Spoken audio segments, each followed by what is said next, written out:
We've got a final from Los Angeles where the Clippers win at 132-106, crushing Utah to make it a 2-1 series. Kawhi Leonard and Paul George combining for 65 points in the victory.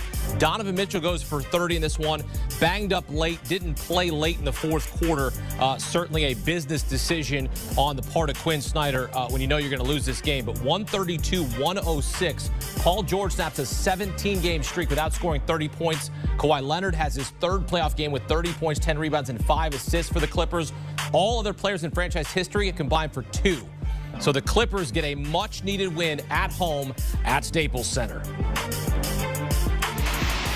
Welcome in former NBA Coach of the Year Avery Johnson. As a player, helped the Spurs win a title in 1999. Paul George, a.k.a. Playoff P, had his best game this postseason, Avery. What'd you see from a guy you've challenged to step up, PG-13? Well, he was aggressive from the start.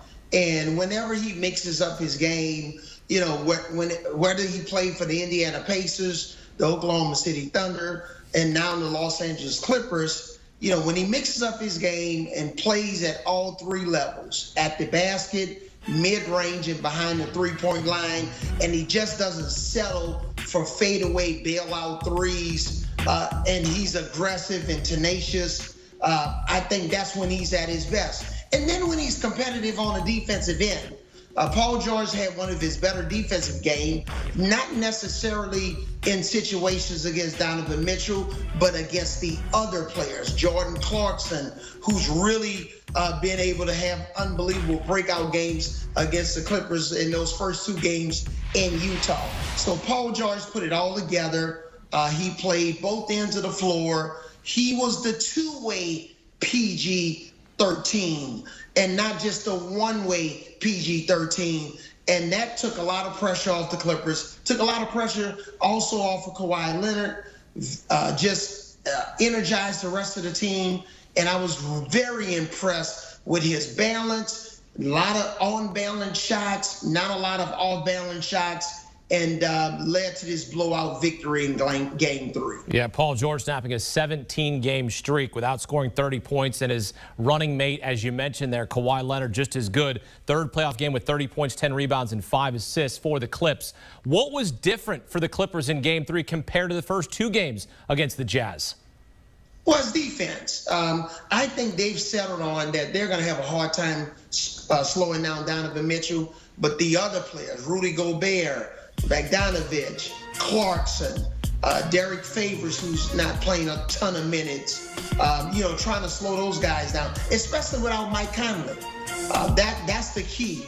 Obviously, they didn't defend the three-point line as well. I don't even think the Clippers rebounded the basketball, even though they won it by +3 as well. My wife actually brought that part up during the game. But I thought overall, defensively, not a lot of second-chance points.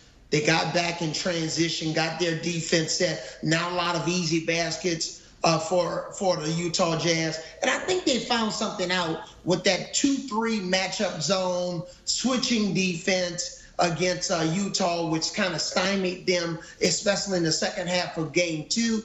They carried that over, home crowd, their owners going crazy. And they're looking to tie this series up, especially in Game 4. Yeah, it's only one win for Tyronn Lue and the Clippers, Avery, but what does it mean big picture?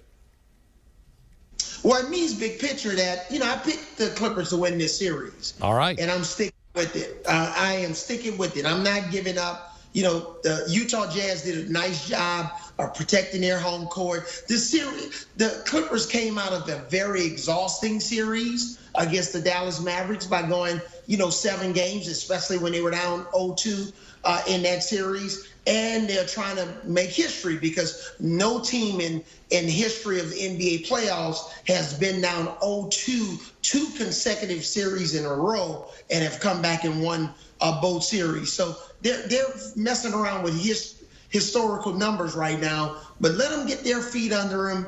I think if they can win Game 4 and shrink this series down to a 3-game series, I think you'll see the Clippers come out on top. Well, you know, they got a coach that stared history in the face and basically knocked it down in Tyronn Lue, down 3-1 against the Warriors in 2016. They come back from that. So they certainly could possibly do that here in this situation. Game 4 of that series Monday back in L.A. where the Clippers will try to go even Steven.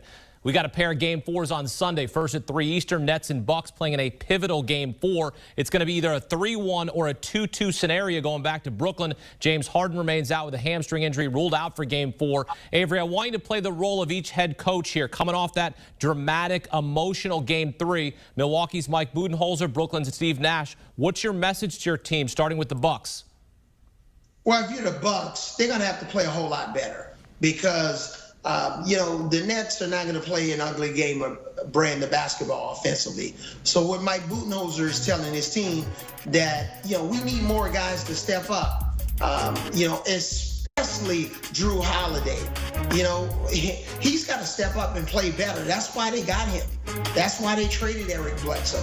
And, you cannot allow the scoring to fall just on your first 2 players. Especially with Giannis leading away. So look for Jrue Holiday to play a little bit better. Especially you can't beat the Nets again by scoring in the 80s. They're gonna have to score 120, 125 plus points to beat the Nets. So if you're the Bucks, they're gonna need more help from Jrue Holiday and especially Brook Lopez, not necessarily behind the 3-point line, but on the box, because the Nets do not have an answer for Brook Lopez inside. If you're Steve Nash and you're the Nets, you're basically saying we gave away a game. Obviously they're playing without James Harden, but they're going to play a whole lot better. Let's get the machine going. Joe Harris, you're not going to go 1 for 11 from the field, 1 for 7 from behind the 3-point line. Get Harris those open looks, especially when the Bucks are double teaming Kyrie Irving and Kevin Durant.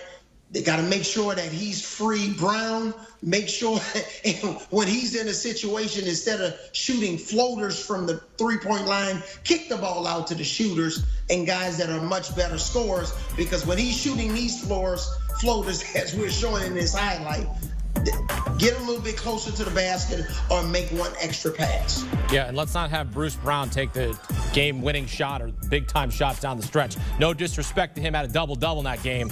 But Kyrie Irving, Coach, he's got to have that killer instinct in this one.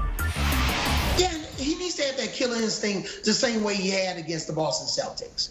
When he was playing against the Celtics, obviously there were some fan issues there, and, he played for the Celtics. A lot of times these guys play better against their old teams. He needs to have that same eye of the tiger against the Milwaukee Bucks, because Kevin Durant needs his help. Obviously, they had a little bit of, some hot sauce going on in that game. They got animated. The energy and the attitudes and the physicality really rose in that game. So expect for Kyrie Irving to play one of his best games in this series. All right, looking forward to that one. And then in the night game on Sunday, the Suns go for a sweep of the Nuggets as they look to clinch a spot in the Western Conference Finals. Going back to the Lakers series, Phoenix has won 5 straight games by double digits. What have you learned about the Suns in their series against Denver? Well, I haven't learned anything new. This is a team I spent some time with in training camp pre-Chris Paul. So I knew that they had the talent. They were waiting on DeAndre Ayton to mature a little bit. Devin Booker obviously was a phenomenal scorer. He's been that way since he was on the AAU circuit. Mikal Bridges coming over, getting drafted from Villanova. He's improved. But the difference is Chris Paul, Jay Crowder. They've actually made, their entire culture better. Jay Crowder lost in the finals last year. And then Chris Paul, obviously, is going to be a Hall of Famer. And, he's 36. So maybe the immaturity that he showed, even when Monty Williams was coaching him with the Pelicans, he's a different player now. So these players are mature. Your plays work better. You got the maestro, Chris Paul, running the show. He's the orchestra.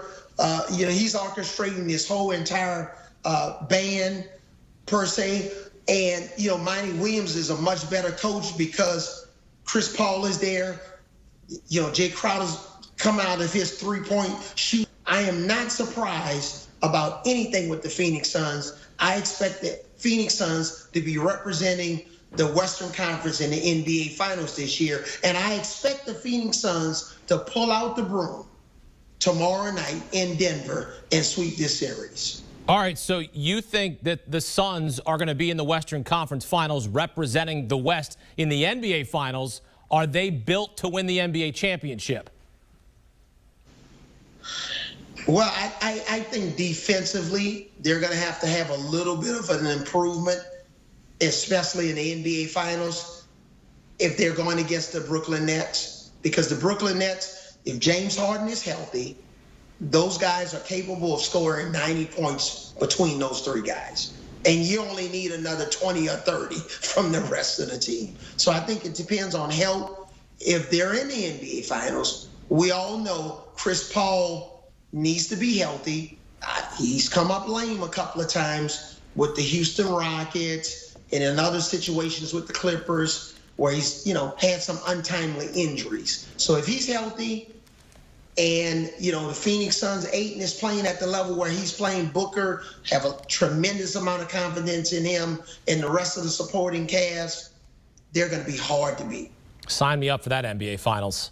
Steve Nash and the Nets. Hey, we need to go on the road again. We went on the road to the NCAA Final Four. Call all the folks at CBS HQ. We need to go on the road. We need to have live coverage during the NBA Finals on the road, and we'll make a decision on whether we want to invite Tim Dora. All right, you got more pull than I do, so you can call our bosses and say, hey, let's go. I'm ready, Avery. Great stuff as always, my friend. Thanks, Hakeem.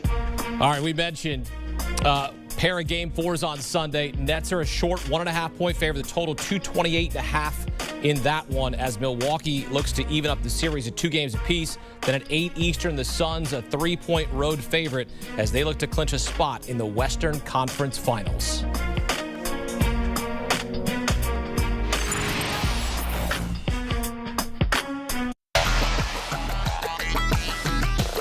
Want a sports network that delivers everything that matters about the game? The highlights, the picks, the instant analysis. No yelling, no fake debates, no politics. Hit the subscribe button and never miss a moment.